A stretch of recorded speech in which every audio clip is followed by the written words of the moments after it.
Hi, എല്ലാവർക്കും നമസ്കാരം. ഇന്ന് തലയിൽ തേക്കുന്ന ഒരു എണ്ണയെക്കുറിച്ച് പറയാൻ വേണ്ടിയിട്ടാണ് ഈ വീഡിയോ എടുത്തത്. ഇത് ഉണ്ടാക്കാൻ വേണ്ടിയിട്ട് വലിയ പണിയോ ചിലവോ കാര്യങ്ങളോ ഒന്നുമില്ല. ഒരേ ഒരു ഐറ്റം, അതായത് വെളിച്ചെണ്ണ ഒഴികെ ഒരേ ഒരു ഐറ്റം മാത്രമേ ഇതിനാവശ്യമുള്ളൂ.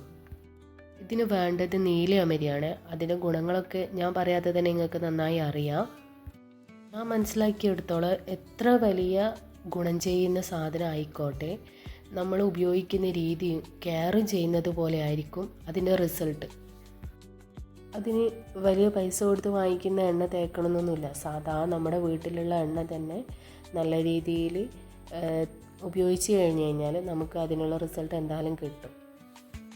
ഇപ്പം ഞാൻ മനസ്സിലാക്കിയതാണ്. ഇതിപ്പോൾ എല്ലാവർക്കും ഈ ഒരു അഭിപ്രായം തന്നെ ആയിരിക്കണം എന്നില്ല. കാര്യത്തിലോട്ട് വരാം. ഇത് വീട്ടിലുണ്ടായ നീലമിരാണ്. അത് ഞാൻ പറിച്ചെടുത്തിട്ടുണ്ട്. ഗ്യാസിൽ ഞാൻ കുറച്ച് കുടിക്കാൻ വെള്ളം വെച്ചിട്ടുണ്ട്.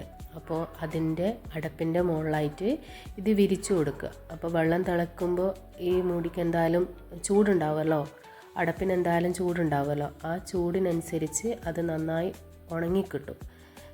ലാസ്റ്റ് വെള്ളം തിളച്ച് കഴിഞ്ഞാൽ നമുക്ക് ഗ്യാസ് ഓഫ് ചെയ്യാം. അപ്പോൾ അത് അവിടെ തന്നെ നിന്ന് കഴിഞ്ഞാൽ നന്നായി ഉണങ്ങിക്കിട്ടും. ആ ചൂടിൽ തന്നെ പിന്നെ ഈ നീലാമരീൻ്റെ ഇല നന്നായി ഉണങ്ങി അത് നമുക്ക് തൊടുമ്പം തന്നെ നല്ല പൊടിഞ്ഞ് വരും. ആ ഒരു രീതിയിലാവുമ്പോൾ നമുക്ക് വെളിച്ചെണ്ണ എടുത്ത് അതിലേക്ക് ഇട്ട് കൊടുക്കാം. ഞാൻ ഇത്ര കുറച്ച് വെളിച്ചെണ്ണ എടുത്തത് മറ്റൊന്നും കൊണ്ടല്ല. ഇവിടെ എൻ്റെ അടുത്ത് നന്നായിട്ട് നീലാമരീൻ്റെ ഇലയുണ്ട്. അപ്പോൾ പിന്നെ കൂടുതൽ ആക്കി സ്റ്റോക്ക് ചെയ്ത് വെക്കണ്ടല്ലോ, അതുകൊണ്ട് മാത്രമാണ് കുറച്ച് ആക്കിയത്. പൊടിച്ച നീലയമരി ഈ എണ്ണയിലേക്ക് ഇട്ട് നന്നായി മിക്സ് ചെയ്യാം. അതിനുശേഷം വേറെ ഒന്നും വേണ്ട, നല്ല വെയിലെടുത്ത് ഇത് കൊണ്ട് വെച്ച് കൊടുത്താൽ മതി. അപ്പോൾ നല്ല മൈലാഞ്ചിയുടെ കളറ് ഉണ്ടാവും എണ്ണയ്ക്ക്. ഇത് നേരിട്ട് അങ്ങനെ കുറേ ദിവസങ്ങൾ വെക്കുക ഒന്നും വേണ്ട. നേരിട്ട് ആർക്ക് വേണമെങ്കിലും, കുട്ടികൾക്കായാലും വലിയവർക്കാണെങ്കിലും ആർക്ക് വേണമെങ്കിലും. നല്ല വെയിൽ വന്നപ്പോൾ മുളക് കഴുകി വെയിലത്ത് വെച്ചായിരുന്നു. അതിൻ്റെ കൂടെ ഞാൻ ഇതും വെച്ചിട്ടുണ്ട്.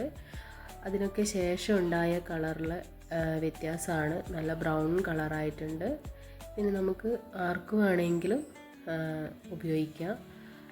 ഈ വീഡിയോ ഇഷ്ടമാവുകയാണെങ്കിൽ എല്ലാവരും ഷെയർ ചെയ്യുക, സപ്പോർട്ട് ചെയ്യുക, ഫോളോ ചെയ്യുക. Thank you.